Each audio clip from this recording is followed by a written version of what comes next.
दोस्तों yes bank की बात करें तो यहाँ पे बड़ी अपडेट निकल के आ रही है। यस बैंक कोशिश कर रहा है कि जल्द से जल्द उसको एक प्रमोटर मिल जाए, यानी किसी के हाथ में कमान हो यस बैंक की, ताकि बिजनेस को सुचारू रूप से आगे चलाया जाए। और ऐसे में अगर आप देखें तो सबसे बड़ी जो निगाह सबके ऊपर रहती है वो है एसबीआई के ऊपर, क्योंकि सबसे बड़ी स्टेक एसबीआई के पास ही है। अब एसबीआई के चेयरमैन दिनेश खारा की तरफ से यस बैंक को लेकर बड़ा बयान दिया गया है। क्या है उस बयान के मायने, उसको समझने की कोशिश करेंगे।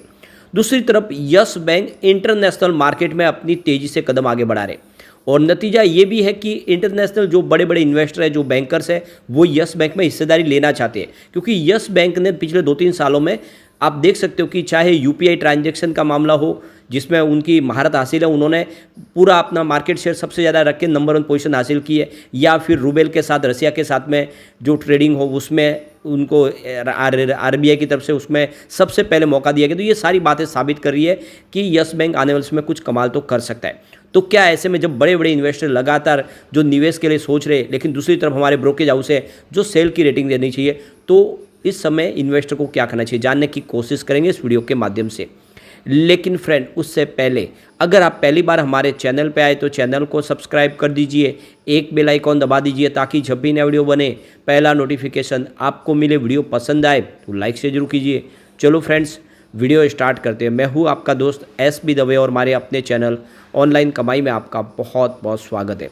तो अभी लगभग 2:30 बजे के आसपास का टाइम है। निफ्टी बैंक इस समय थोड़ा सा गिरावट की चपेट में, 47,449 के स्तर पे 38 पॉइंट की गिरावट है, यानी 0.080% की गिरावट है। तो देख सकते हो कि दबाव देखने को मिल रहा है निफ्टी बैंक के अंदर। सुबह शुरुआत पॉजिटिव हुई थी, लेकिन अभी इस समय दबाव में है। लेकिन दूसरी तरफ निफ्टी प्राइवेट बैंक थोड़ा सा ठीक कर रहा है। कल काफ़ी बड़ी गिरावट थी निफ्टी प्राइवेट बैंक में, आज 23,522 के स्तर पे मात्र 13 पॉइंट की तेजी है। बड़ी तेजी नहीं है, लेकिन तेजी जरूर है, 0.057% की तेजी है। अब यस बैंक के स्टॉक में आज गिरावट तो है, लेकिन वो मामूली सी है, क्योंकि बहुत ज़्यादा लगातार बड़े बड़े ब्रोकेज हाउस ने सेल की रेटिंग दे के रिटेल इन्वेस्टर को बहुत ज़्यादा डरा दिया है। तो स्टॉक की शुरुआत तो हुई पॉजिटिव 22.65 पर, कल की क्लोजिंग 22.60 के आसपास थी। इंट्राडे में 22.75 का हाई भी बना, लेकिन जो लो है वो 22.05 का। तो देख सकते हो कि स्टॉक में आज हमने अच्छी तेज़ी भी देखी और गिरावट का माहौल भी देखा। इस समय 22.50 के आसपास स्टॉक ट्रेड करता हुआ दिखाई देगा, 0.44% की गिरावट के साथ। अब इसके वॉल्यूम को देखें तो लगभग एक जैसा वॉल्यूम ही है, और काफ़ी भारी वॉल्यूम में कामकाज हो ही रहा है ऑलरेडी। पिछले 1 महीने पहले इसका 33 करोड़ का वॉल्यूम था, 12 करोड़ की डिलीवरी उठाएगी। 1 वीक पहले 47 करोड़ का वॉल्यूम हुआ, 23 करोड़ की डिलीवरी उठाएगी, और कल 27 करोड़ का वॉल्यूम हुआ था, 9 करोड़ की डिलीवरी उठाएगी थी। आज अभी देख सकते हो कि 2 बजे के पहले ही 23 करोड़ का वॉल्यूम हो चुका है।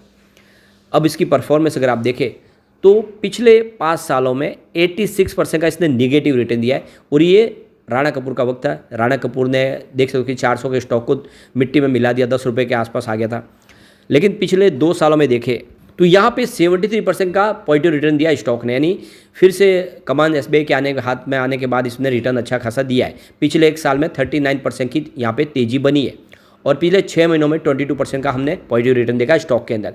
लेकिन पिछले 1 महीने में 8% की गिरावट हुई है, और पिछले 1 सप्ताह में तो 11% गिर चुका है, और वनडे के हिसाब से 0.4% की गिरावट है।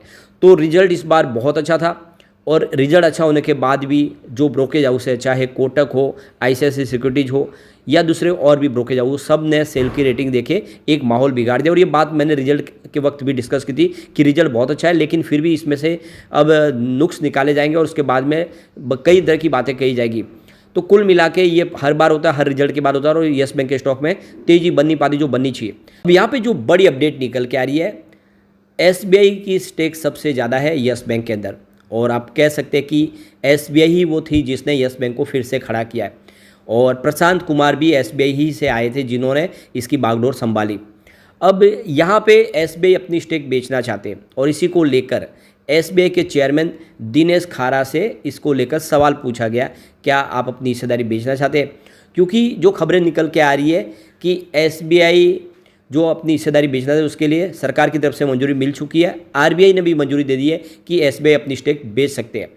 एसबीआई कंसोर्टियम के पास करीब 37.23% की स्टेक है, और एलआईसी के पास 4.34% की स्टेक है। इसके अलावा आईसीआईसीआई बैंक के पास 3.43% की स्टेक है।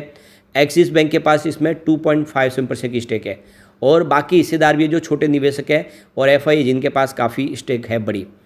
तो अब इसको लेकर क्या ये स्टेक बेचेंगे? तो एसबीआई से जब सवाल पूछा गया दिनेश कुमार खारा से, तो उन्होंने जो जवाब दिया कि एसबीआई, दिनेश खारा का कहना है कि हम इसका फ़िलहाल जवाब नहीं दे सकते।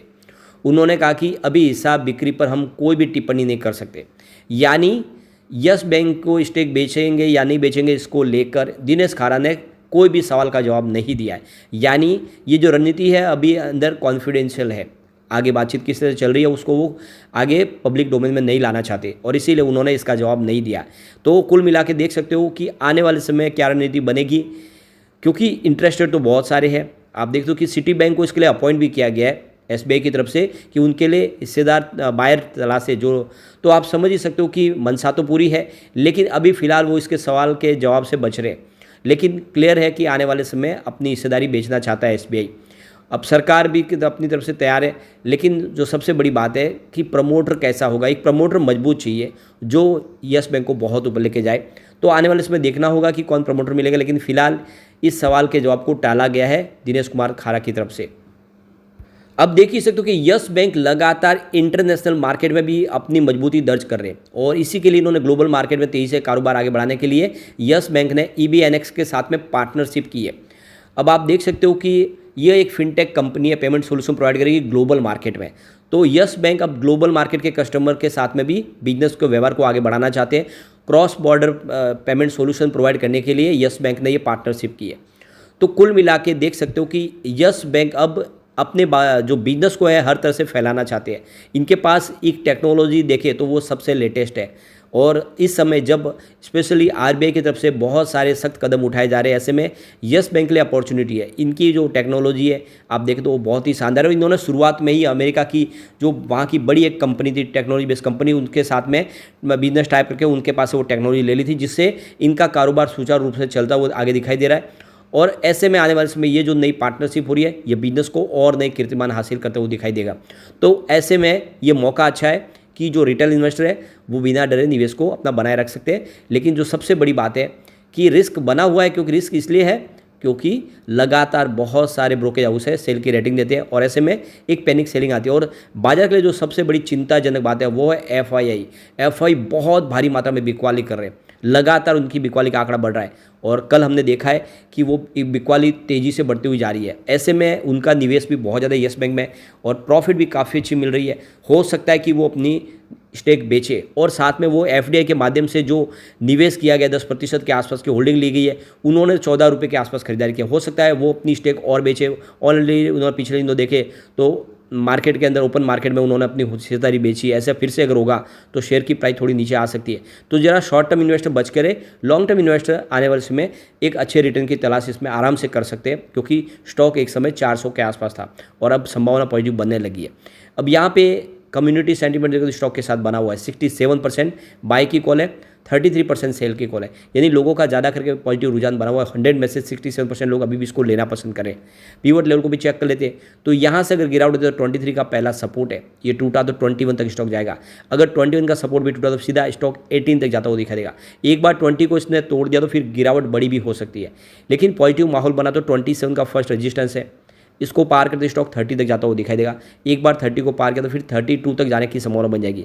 ऐसे में ये स्टॉक लॉन्ग टर्म इन्वेस्टर के लिए काफ़ी अच्छा है। लेकिन फ्रेंड, कोई भी इन्वेस्टमेंट करने से पहले अपने फाइनेंशियल एडवाइस बड़े ले ले या अपना खुद का रिसर्च करें, क्योंकि मैंने वीडियो आपके एजुकेशनल पर्पज़ के लिए ही बनाया। वीडियो पसंद आए तो लाइक से जरूर कीजिए और चैनल को सब्सक्राइब कर दीजिए। Thank you friend.